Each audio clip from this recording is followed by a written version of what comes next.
What if I told you something about somebody that you admired and trusted, like a pastor, a community leader, a neighbor, a friend, family member, your spouse, that wasn't true, startling but wasn't true? And even though you discovered that it wasn't true, there still remains this little seed of wonder that, but maybe part of it was true.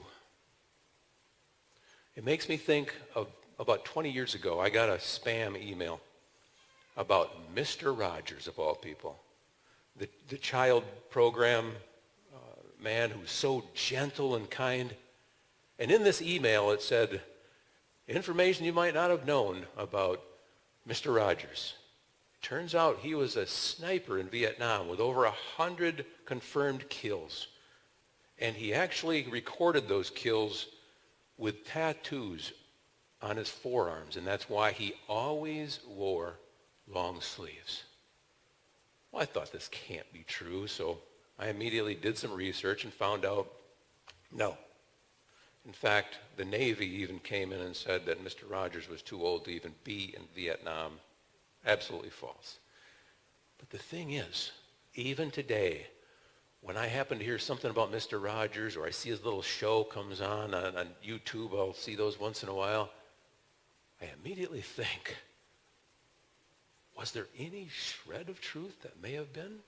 Now, I'm not downgrading or upgrading either of those roles, but you certainly have a different vision of the man who is so kind and gentle with children if long ago he was a sniper in Vietnam.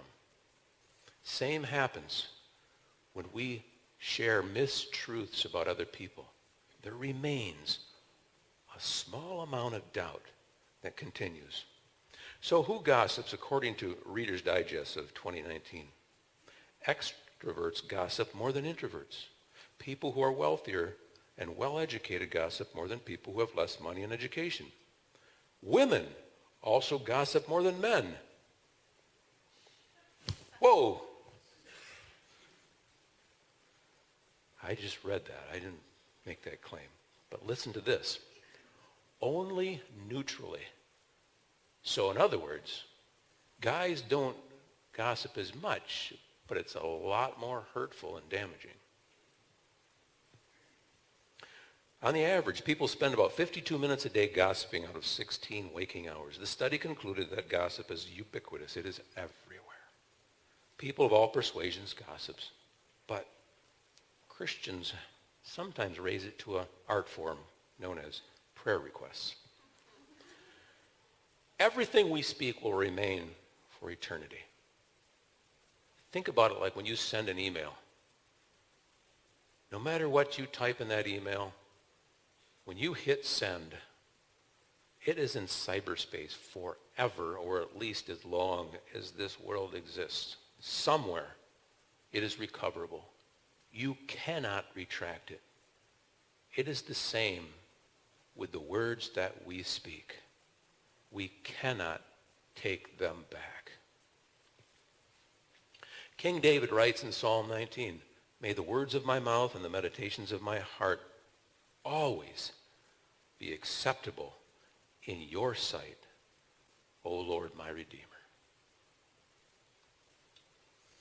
If the words we speak or the words we listen to corrupt our spirit, damage someone's reputation, or create insubordination towards someone in leadership, then the source of that information has no part in our life.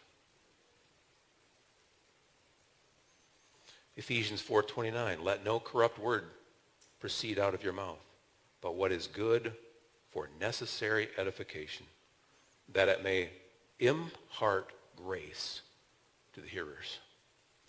Gossip is corrupt communication. It is unwholesome. It destroys a person's integrity. It creates mistrust with the one who spreads it as well, because our words reflect our character.